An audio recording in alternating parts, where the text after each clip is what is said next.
우리는 지난 주일에 오늘 설교의 주제를 먼저 말씀드리면 인생의 골든 타임이라는 주제로 함께 말씀을 보도록 하겠습니다. 우리는 지난 주일에 에베소서 6장의 말씀을 보았습니다. 기억하시나요? 이 시대가 악합니다. 그래서 기도할 때였죠. 기도할 때 하나님이 일하시고 또 우리가 기도할 때 하나님께서 우리 인생을 변화시켜 주시며 또 우리가 기도할 때 하나님의 능력이 우리 가운데 함께함을 우리가 지난 시간 6장의 말씀을 통해 보았습니다. 자, 오늘도 이어서 에베소서의 말씀을 함께 좀 살펴보려고 합니다. 여러분, 센다 타쿠야 작가가 쓴 생각보다 인생은 짧다라는 책이 있습니다. 작년 11월에 출간한 책이고요. 이제 7개월 정도 된 것 같습니다. 이 책에서 다루고 있는 논지는 우리가 생각하는 것보다 인생이 짧다라는 거예요. 어찌 보면 당연한 것입니다. 그런데 우리가 생각하는 것보다 인생이 짧다라는 사실을 사람들이 언제 깨닫느냐? 이 책에서는 이렇게 이야기해요. 바로 유한한 인생이 이 죽음이라는 시간을 맞이할 때 인생이 짧구나, 우리가 이러한 죽음을 앞두고 있을 때 인생이 짧다라는 것을 알 수 있다라는 거죠. 그래서 사람이 죽음을 맞이하게 될 경우 그때 인생이 이렇게 짧은데 라고 느끼는데 그것은 너무 늦죠. 그래서 이 책의 저자는 이 만약이라고 하는 가정을 상황에 두었습니다. 전제 두어서 만약 우리가 1년만 살 수 있다면, 당장 몇 개월만 살 수 있다면 이라는 이런 가정 속에서 스스로에게 질문을 던지라고 이야기를 하는 거예요. 그렇게 되면 어떤 인생이 되냐면 시한부 인생이 됩니다. 그때부터 인생을 대하는 태도가 달라지는 거죠. 사실 여러분, 우리는 다 시한부 인생입니다. 우리는 죽음을 향해 나아가고 있어요. 그러니 미리 시한부 인생처럼 만약 우리가 1년만 살 수 있다면 우리 인생을 다시 돌아볼 수 있는 기회를 얻지 않을까, 이런 책의 내용입니다. 여러분, 인생은 짧습니다. 제가 인생을 논할 만한 나이는 아니지만 의미 있는 일만 하기에도 인생은 참 짧다라고 생각이 됩니다. 모세의 기도로 알려진 시편 90편 9절과 10절에 인생을 이렇게 논합니다. 우리 9절만 먼저 읽어보겠습니다. 우리의 모든 날이 주의 분노 중에 지나가며. 아멘. 우리가 쉽게 쓰는 단어가 나오죠. 우리의 평생이 뭐예요? 순식간에 다했다. 평생을 순식간으로 이야기를 합니다. 여러분, 순식간이라는 말은요, 수만 번 들이키고 내뱉는 짧은 시간이라는 뜻입니다. 순식간은 이게 순식간이라는 거예요. 우리 인생이 이처럼 짧고 더덥다라는 말입니다. 10절의 말씀 읽어보겠습니다.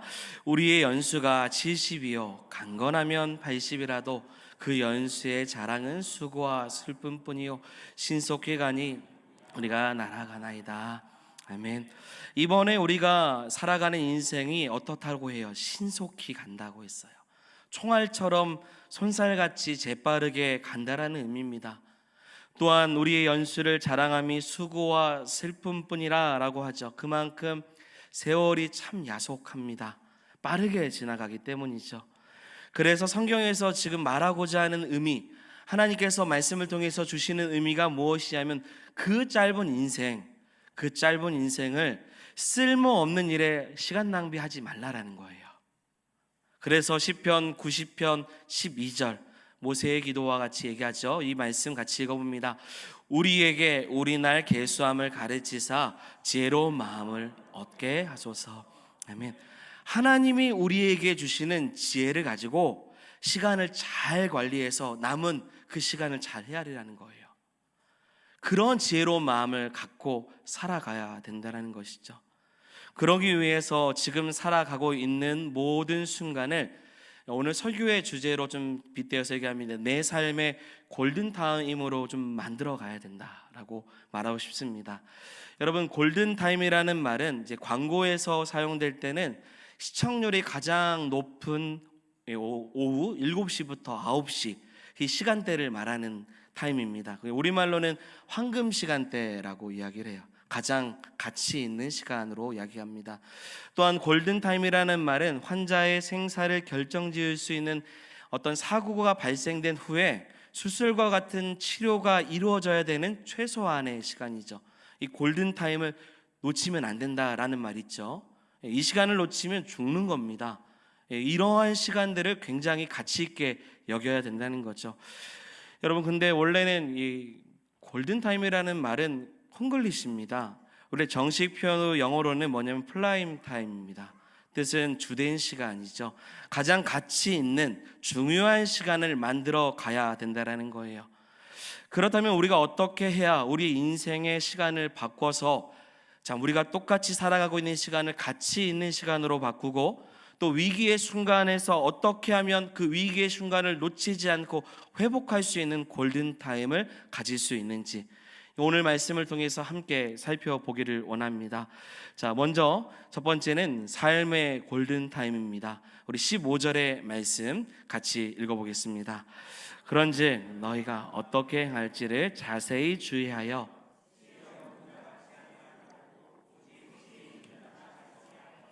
아멘. 여러분, 이게 강조법을 사용하고 있어요. 성도가 이 땅을 살아갈 때 지혜롭게 행동하라고 말하면서 뭐라고 해요? 자세히 주의하여 지혜 없는 자 같이 하지 말고 지혜 있는 자 같이 좀 살아봐라 라고 이야기를 합니다. 이 말은요, 자신의 인생을 잘 살펴보라는 이야기입니다. 내가 살아가고 있는 모든 삶이 지혜 없는 자 같이 말고 지혜 있는 사람처럼 좀 살아가고 있는지를 잘 돌아보라는 거예요. 여러분, 이 말씀을 통해서 여러분 우리의 삶을 돌아보시기를 원합니다. 내가 지혜로운 삶을 살고 있는지 자세히 주의하여, 이 말의 원어의 뜻은요, 잘 살펴보며 신경 쓰라는 뜻이에요.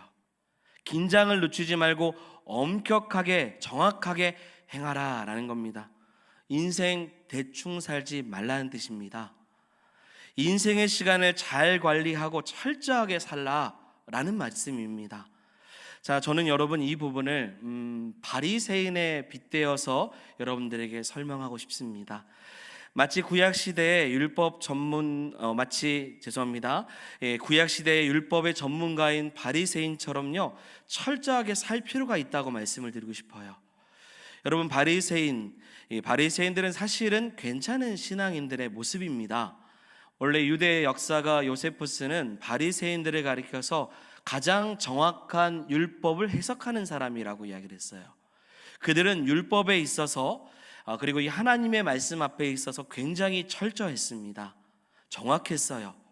세속과 완전히 분리된 삶을 살고자 했고, 그들은 말씀을 연구하기도 하고 그 말씀을 지켜 행하기 위해서 온 힘을 다했습니다. 인생을 대충 살지 않았어요. 하나하나 자신의 삶의 모습을 율법의 말씀 앞에 빗대어서 지혜의 근원이 되신 하나님을 경외하는 마음으로 말씀이 뜻하신 대로 살아가려고 애를 썼던 겁니다. 당연히 이것이 나중에 변질되었기 때문에 예수님께서 또 책망을 하신 거죠. 이러한 경외하는 마음을 가지고 철저하게 한 시간도 헛되게 보내지 않은 거예요. 그들은 시간 관리를 참 잘했던 사람들입니다. 때마다 기도했고 때마다 말씀 보고 그리고 그 말씀대로 행하려고 준수하는 삶을 살려고 애를 썼던 거죠. 예수님도요, 세상을 이기기 위해 뱀같이 지혜롭게 하라고 경고하셨습니다. 여러분, 뱀의 이미지는 바리새인도 똑같아요. 좋은 이미지는 아닙니다. 하지만 그만큼 공중 권세를 잡은 세력이 얼마나 치밀하고 계획되게 악을 도모하고 있는지 주님이 그것을 알고 계신 거예요. 세상을 이기기 위해서는 그들과 같이 지혜로움이 있어야 된다라고 이야기하고 계십니다. 그만큼 시간 관리를 철저하게 잘 하라는 뜻이죠. 그렇다면 왜 그렇게 지혜 없는 자가 되지 않고 지혜로운 자가 되기 위해서 자신을 살펴봐야 되는가? 그 이유는요, 바로 그 다음 절에 나왔어요. 16절의 말씀을 보시면 뭐라고 말씀이 있냐면 같이 읽어보겠습니다. 세월을 아끼라, 때가 아니라. 아멘. 두 가지죠. 뭐예요? 첫 번째는 세월을 아끼라, 또 하나는 이 시대가 악하다라는 말씀이에요. 저는 오늘 좀 용어에 대해서 좀 살펴봅니다. 여기서 아끼라라는 말은요, 성경 용어잖아요. 이 단어는 상업적인 용어이기도 합니다. 그 당시에 상업적으로 사용됐던 용어예요. 예를 들어서 이 돈을 주고 물건을 사거나 당시에 노예를 해방했을 때 대가를 지불해 주는 그 무언가를 사는 행위를 아끼라, 이게 사라라는 뜻으로 해석이 되었어요. 그래서 직접적인 표현은 대가를 지불해서 사라라는 뜻입니다. 갈라디아서 3장 13절에 예수님께서 여러분 우리의 죄를 사하시기 할 때 속량이라는 단어가 나와요. 이 단어도 산다라는 뜻이죠. 아끼라는 뜻입니다. 우리의 죄를 사하시고자 그리스도께서 자신의 몸을 대가로 지불해서 우리를 사신 겁니다. 자, 그러면 본문으로 와서 다시 보면 세월을 아끼라. 세월은 시간입니다. 아끼라라는 것은 사라는 뜻이에요. 그러면 시간을 사라는 겁니다. 무엇인가를 대가를 지불해서 시간을 얻을 수 있다면 그렇게 하라는 뜻이죠. 자, 그러면 여기서 한 가지 더 생각을 해봐야죠. 저를 보시고요, 여러분. 시간을 산다라는 것은요, 지금 나의 인생과 나의 시간이 나에게 있다라는 거예요? 없다라는 뜻입니다. 사와야 된다는 거예요. 너는 그 시간을 지금 사와라라는 뜻입니다. 이 말은 우리의 시간이, 우리의 인생이 지금 다른 어느 곳에 있다라는 뜻입니다. 어디 곳에 있을까요? 어떤 곳에 속해 있을까요? 바로 이 세상에 속해 있다라는 거예요. 이 세상은 우리의 인생과 시간을 점령했습니다. 타락한 이 세상은 우리가 끊임없이 노예처럼 살아가도록 우리를 묶어놨어요. 그래서 이 세상의 노예로 살아가는 시간을 하나님 앞에 영광을 올리는 시간이 아니라 세상 가운데 살아가는 시간으로 만들어 갔다라는 거죠. 여러분, 그렇기 때문에 그 시간을 사지 않으면 우리는 골든타임, 가치 있는 시간으로 살지 못할 뿐만 아니라 위기의 순간에서 벗어날 수 없는 그 시간을 놓치게 되는 것입니다. 여러분, 우리가 살아가고 있는 시대는 어떻다고 보십니까? 선한 시대입니까? 어제 점심 식사를 하면서 우리 장로님과 대화를 할 때 종말의 때가 가까이 왔다라는 말씀을 장로님께서 하시더라고요. 오늘 이 시대를 보니 세계적으로 전쟁이 빈번해요. 지진도, 가뭄도, 홍수도, 코로나 전염병도 있었고요. 세계적인 경제난도 있었고, 미래에 대한 불투명적이고 너무 불확실한 시대 속에서 너무나도 종말의 때가 가까이 왔다라는 증거들이 너무 많이 보인다라는 거예요. 이 시대를 보면 선한 것이 하나도 없습니다. 그런데 그 시대 속에서 우리가 그 시간을 살아가고 있는 거예요. 그리고요, 적그리스도 이단들도 얼마나 활개치고 다니는지 모릅니다. 최근에 기독사학인 김천대학교가 이단 구원파 계열의 설립자 박옥수를 이사장으로 선임을 했습니다. 여러분, 이건 말이 안 되는 얘기예요. 왜냐하면요, 이 김천대는 기독교 교육 이념을 바탕으로 세워진 학교입니다. 그런데 재정난으로 인해서 경영권을 구원파에게 넘긴 겁니다. 이것은 굉장히 위험한 일입니다. 왜냐하면요, 원불교도 있잖아요. 이단 교리 사상을 학교에서 자유롭게 가르치고 이수할 수 있게 만들기 때문이에요. 아무것도 모르는 학생들이 그 학교에 가서, 이전에는 이단이라고 하면 학교에서 다 거부했어요, 대학교에서. 그런데 이건 자유롭게 할 수 있는 상황이 된다는 거죠. 이만큼 세상이 너무 악해졌습니다. 공중권세 잡은 악한 기운과 세력이 넘쳐나요. 사람의 생명을 볼모로 잡아서 끔찍한 살인을 하는 시대, 잔인한 폭행이 난무한 시대, 동성애도 있고요, 미성년자 청소년에게까지 마약을 팔기 시작하고 원조교제, 너무나도 세상에 악한 일들이 많은 시대 속에 살아가요. 그래서 16절 말씀이잖아요. 때가 악하다는 거예요. 그 때가 악하는 이 현실 속에서 우리의 인생과 우리의 시간이 흘러가고 있다라는 겁니다. 날이 가면 갈수록 치열해지는 삶이 너무 버거운 것처럼 세상의 악한 모습 속에서 우리가 노출되어 있어요. 우리의 시간이, 우리의 인생이 거기에 있다라는 거예요. 이런 악한 날에 사는 인생의 시간을 성경은 다시 말합니다. 세월을 아끼라, 시간을 사내라는 거예요. 그 시간은 세상을 살기 위한 시간이 아니라 여러분, 주님을 위한 시간이라는 거예요. 주님의 것이 되어야 된다는 겁니다. 다시 주님의 것을 만들라, 세월을 아껴라. 때는 너무 악하다. 주님의 시간으로 만들어서 악한 세대, 악한 시간에 노예되지 말고 정말로 가치 있는, 그래서 시간을 아껴서 하나님 나라를 만들어갈 수 있는 시간을 만들라는 거예요. 사랑하는 여러분, 우리는요 똑같은 시간과 똑같은 시대를 살아가고 있지만, 여러분 이 똑같은 시대 속에서 우리에게 주어진 시간을 통해 하나님을 위한 시간, 그리고 하나님 나라를 만드는 시간으로 만드는 성도가 되기를 소망합니다. 그러려면 지혜로워야 돼요. 자신의 삶을 돌아봐야 돼요. 내가 지금 무엇을 위해 살아가고 있는지 돌아봐야 됩니다. 나는 어떻게 살고 있습니까? 나는 어떤 삶을 살아가고 있습니까? 스스로 묻고 반문하고 또 생각을 해야 되는 것이죠.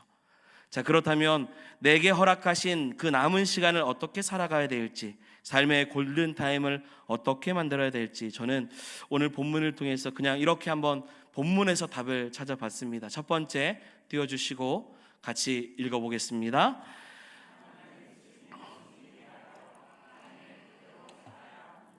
아멘. 하나님의 뜻이 무엇인지 헤아려서 하나님의 뜻대로 살아가야 된다. 17절의 말씀입니다. 17절 말씀, 그러므로 어리석은 자 되지 말고 오직 주의 뜻이 무엇인가 이해하라. 아멘. 여러분, 어리석은 삶이란 하나님의 뜻을 알지 못하는 삶이죠. 반대로 말하면 어리석지 않는 삶은 결국 누구의 뜻을 아는 거예요? 하나님의 뜻을 아는 것입니다. 사람이 어리석지 않으면 이 세상과 모든 것을 주관하신 하나님의 뜻이 무엇인지를 반드시 알아야 돼요. 그 뜻을 모르면 어리석은 선택을 할 수밖에 없어요. 창세기 14장에 보면 아브라함과 조카 롯이 등장을 합니다. 아브라함과 롯이 함께 가나안에 이주했으나 가축들이 많아지기 시작했어요. 간단하게 말씀드릴게요. 그래서 함께 동거할 수 없게 되자 아브라함은 롯에게 너가 너의 갈 길을 뭐 하라고 하냐면 선택하라고 이야기를 합니다. 그때 눈에 보이는 푸른 초장이 넉넉하고 비옥한 이 소돔이 보이기 시작한 거예요. 그 근처에 정착하기 시작합니다. 그때 눈에 보이는 대로 선택했던 롯은 몰랐어요. 이곳에 전쟁이 빈번한지요. 화려해 보이지만 타락한 도시로서 곧 하나님의 심판을 받는 곳인지를 몰랐습니다. 왜냐하면 자신의 생각으로 선택했기 때문이죠. 아주 어리석은 선택을 했어요. 내가 보니 소돔이 너무 멋있습니다. 내가 보니 세상이 너무 멋져요. 내가 보니 세상이 저렇게 살아가는 사람들이 너무 좋아 보여요. 그래서 내가 생각하고 내가 판단하니 어때요? 어리석은 선택을 할 수밖에 없는 거죠. 매 순간 자신의 뜻이 우선이 되면 어리석은 선택을 할 수밖에 없습니다. 그래서 첫 번째 주제가 그거예요. 여러분, 하나님의 뜻이 무엇인지를 늘 언제나 기억해야 됩니다. 매 순간 자신의 뜻을 내려놓고요. 그래서 지난 시간에 우리가 본 말씀의 핵심이 뭐냐면 기도하는 거였어요. 기도하다 보면 나의 뜻이 아니라 하나님의 뜻을 알고 내가 일하는 것이 아니라 하나님의 일하심을 본다는 겁니다. 내가 기도할 때 하나님 앞에 나아갈 때 하나님이 우리의 인생을 변화시켜 주시죠. 하나님의 능력을 더해 주십니다. 매 순간 자신의 뜻을 버려야 돼요. 왜냐하면 여러분, 우리는 죄인이기 때문입니다. 우리는 가장 똑똑한 척하고 있지만 지극히 어리석은 결정을 잘 내리는 사람이에요. 저도 똑같습니다. 그래서 시대 흐름에 너무나도 쉽게 이 모든 것에 따라가기 시작을 해요. 자, 예를 드는 겁니다. 여기서 예를 들고 마음이 이상하게 여기시면 안 돼요. 다른 사람들이 주식을 사서 큰 돈을 버니까 따라서 주식을 샀다가 날리는 사람들의 모습이 있어요. 우리 교회 얘기 아닙니다. 오해하지 마십시오. 최근에 어떤 게 갔더니 집회에서 갔더니 거기서 이야기했던 내용이기도 합니다. 비트코인도 그렇습니다. 전문가가 아니면서 그렇다고 주식 공부도 하는 것도 아닙니다. 투자하는 개념도 아니에요. 오로지 투기처럼 대박만을 바라며 돈을 쉽게 벌려고 하는 그런 세상의 풍조 속에서 한 걸음 발을 내밀고 있다라는 거죠. 여러분, 저는 하나님께서 우리에게 성실하게 땀을 흘려 얻는 대가를 풍성한 삶으로 채워주시는 분이라고 믿습니다. 저는 그런 사람이에요. 그냥 하나님 앞에 성실하게 또한 그것에 대해서 온전하게 드릴 때 하나님은 풍성한 삶을 누리게 하시죠. 마치 복권을 사서 일확천금을 얻는 요행을 꿈꾸는 삶은 어찌 보면 성도가 가져야 되는 삶이 아닐 것입니다. 이건 세상의 풍조 속에 나오는 모습이에요. 우리가 이런 죄성을 벗어버리지 않으면 여전히 어리석은 선택을 합니다. 그래서 마음을 새롭게 함으로 변화를 받아서 하나님의 뜻을 깨닫지 않으면 계속 잘못된 선택을 할 수밖에 없죠. 이사야 55장 8절과 9절의 말씀, 너무 귀한 말씀인데요, 같이 읽어보겠습니다. 이는 내 생각이 너희의 생각과 다르며 내 길은 너희의 길과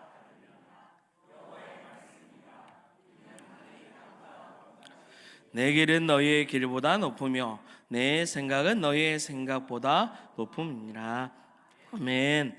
너무 귀한 말씀이죠. 하나님이 우리의 생각보다 크심을, 하나님의 뜻이 우리의 뜻보다 너무나도 크심을, 그래서 우리가 그 하나님을 의지하는 것, 신뢰하게 되면 결국 뭐가 돼요?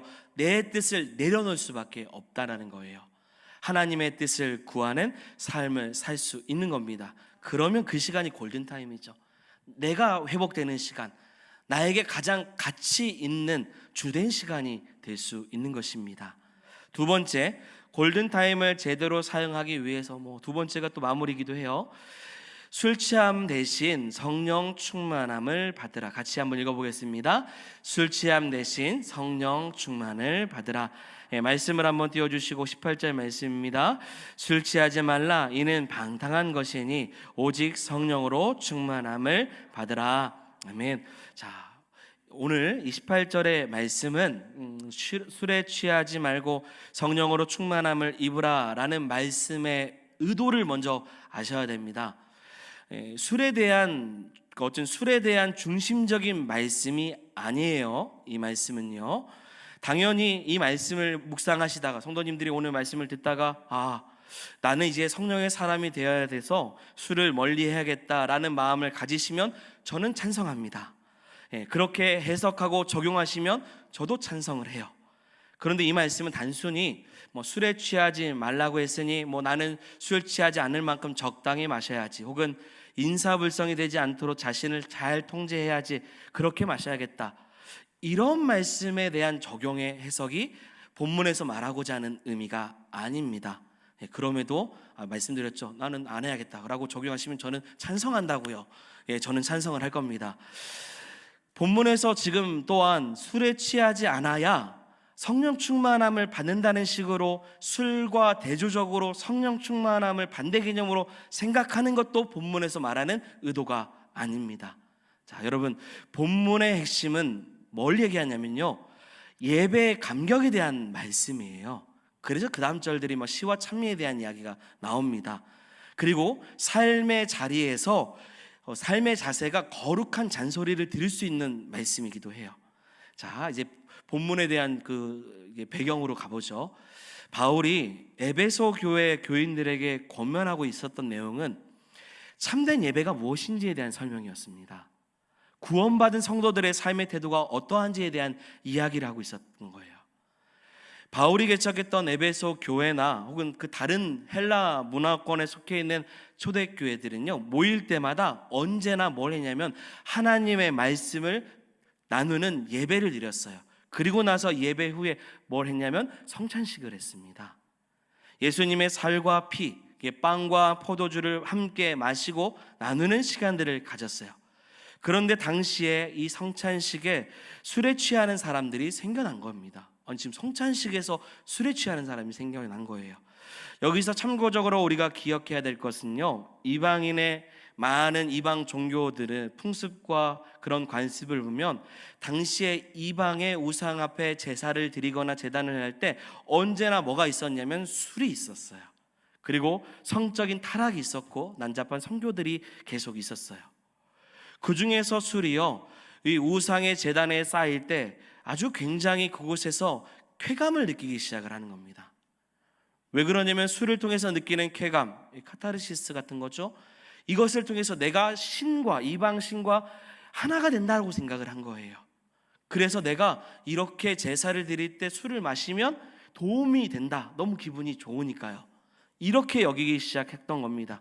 그런데 그런 사람들이요, 초대교회 예수 그리스도를 만난 거예요. 그리고 교회 공동체로 들어왔습니다.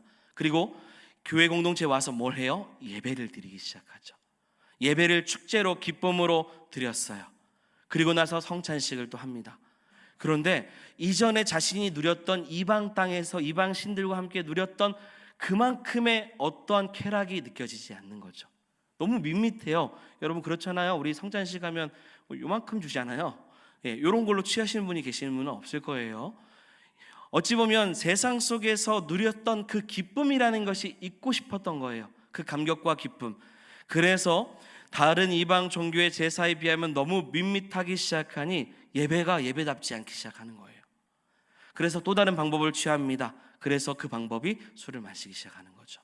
그러면 하나님을 더 깊이 만나는 줄 알았던 겁니다. 그래서 포도주를 더 사용해서 그들이 만족하는 예배를 드리는 거죠. 그리스도의 구원의 은혜를 그러한 것으로 표마하기 시작하는 겁니다. 변질된 겁니다. 어느샌가부터 하나님이 주시는 기쁨이 아니라 자신의 만족의 방편으로 예배가 변질되기 시작한 겁니다. 이것이 진정한 기쁨과 감격이 아니었지만 술을 써서라도 그 쾌락과 기쁨의 축제를 만드는 예배를 만들기 시작한 거죠. 오직 성령의 충만함으로 예배를 드리는 것이 진정한 예배여야 함에도 불구하고 자신의 만족의 유익을 위해서 예배를 참여하는 사람들이 생기기 시작합니다. 그래서 사도 바울은 그 에베소 교회의 현실을 비판하면서 돌이킵니다. 뭐라고 해요? 술 취하지 말라고요. 뭐에 취해야 되는 겁니까? 성령의 충만함으로 예배의 감격을 여러분 누리셔야 됩니다. 그래서 시와 찬미로 하나님 앞에 감사로 나아가셔야 돼요. 주님께서 우리를 위하여 자신의 몸을 내어 주신 겁니다. 우리의 기쁨은 거기에 있는 게 아닙니다. 세상에서 누렸던 그 시간처럼, 세상에서 누렸던 그 삶처럼 교회 와서 누리시면 안 됩니다. 똑같아요. 그래서 세월을 아끼라는 거예요. 그 시간처럼 살지 마십시오. 이제는 변화되셨습니다. 지혜로운 사람처럼 살아야 됩니다. 그리고 여러분들은 그렇게 지혜로운 사람이 될 수 있도록 하나님의 뜻이 무엇인지를 생각해야 돼요. 그러니 세상의 것을 멀리 하십시오. 감사와 기쁨이 주께 있습니다. 여호와로 인하여 기뻐하는 것이 여러분들의 힘이 될 것입니다. 이와 같은 말씀인 겁니다. 여러분, 우리가 매 주일마다 왜 모입니까? 우리가 왜 예배를 통해서 하나님 앞에 나아갑니까? 교회는 왜 예배를 드립니까? 성령의 충만함을 유지하기 위함입니다. 그리고 우리의 시간이 세상의 시간이 아니라 하나님과 함께하는 시간으로 만들기 위한 거죠. 여러분 그거 아셔야 돼요. 교회 오면요 아무것도 할 수 없는 겁니다. 세상에서 하는 것처럼 하시면 안 돼요. 세상에서 공부하다가 하다가 핸드폰 하시고 이런 거 교회에서 다 안 됩니다. 교회에서는 떠드는 것도 안 돼요. 교회에서는 해야 될 일이 있습니다. 그 일이 우선이 돼요. 그러면 세상의 것이 들어오지 않고 오히려 마땅히 교회가 해야 될 일에 충성을 다해 섬길 때 이 교회는 더욱더 하나님의 영광을 나타낼 수 있는 곳이 되는 것입니다. 그렇기 때문에 나의 시간이 세상의 시간이 되지 않고 하나님과 함께하는 가치 있는 시간을 만드는 우리 성지동 교회가 되기를 원합니다. 이제 하나만 더 소개하고 말씀을 마칠게요. 2020, 2040과 2040 한국교회 미래 지도에 대한 책이 있습니다. 이 책에서는요 앞으로 다가올 10년이 한국교회에 주어진 마지막 기회, 골든타임이라고 이야기하고 있어요. 지금입니다. 지속적으로 미래가 한국교회가 지금 가치 있게 하나님을 여기며 살아가기 위해서 이 10년의 시간을 골든타임으로 여겨야 된다는 거예요. 교회가 교회다워져야 되고, 그리고 이전에 우리 믿음의 선배들이죠. 믿음의 선배들이 이미 이루었던 그런 비전을 다시 한 번 더 리빌딩하는 거예요. 다시 계획을 세워서 한국교회를 세워나가지 않고서는 성장할 수 없고 무너지게 된다라는 것입니다. 여러분 우리는 이제 결단해야 됩니다. 이 기회를 소홀히 여겨서는 안 돼요. 삶의 골든타임을 가질 수 있는 성도가 되기를 원합니다. 그런 교회가 돼야 돼요. 교회가 교회다워지고 귀한 영혼들을 보내주시는 교회가 되어서 이 골든타임에 하나님 나라의 확장을 키워나가는 역사를 우리 성주동 교회가 반드시 가져야 될 줄 믿습니다. 그러기 위해서 사랑하는 여러분, 늘 언제나 주의 뜻이 무엇인지를 분별하고, 그리고 나의 모든 시간이 세상의 시간 되지 않고 성령의 충만한 시간을 가지기를 소망하는 저와 여러분들이 되기를 주의 이름으로 축원드립니다. 아멘. 함께 말씀을 생각하면서 같이 찬양하도록 하겠습니다.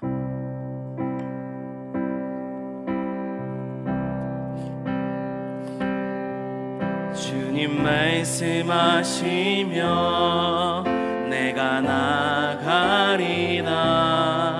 주님 뜻이 아니면 내가 멈춰서리다. 나의 가고서는 것 주님 뜻에 있으니 오 주님 나를 이끄소서. 주님 말씀하시면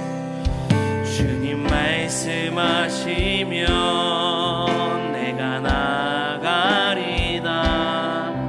주님 뜻이 아니면 내가 멈춰서리다. 나의 가고서는 것 주님 뜻에 있으니 오 주님 나를 이끄소서. 뜻하신 그곳에 나 있기 원합니다.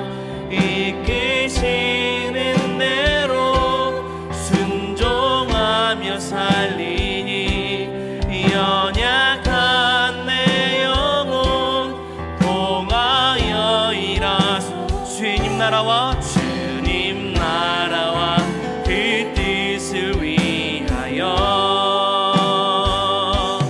오 주님 나를 이끌소. 한 번 더 고백합니다. 주님 말씀하시면 내가 나가리라. 내가 나가리. 주님 뜻이 아니면 내가 멈춰서리다.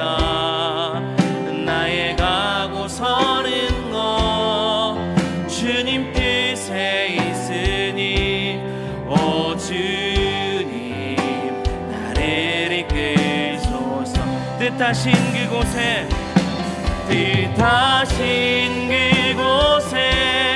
나 있기 원합니다.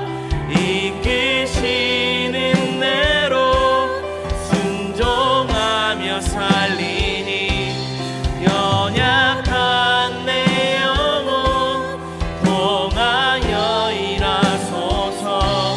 주님 나라와 그 뜻을 위하여 뜻하신 그곳에 나 있기 원합니다. 이끄시는 대로 순종하며 살리니 연약한 내 영혼 통하여 일하소서. 주님 나라와 그 뜻을 위하여 오 주님 나를 이끌소서. 오 주님 나를 이끌소서.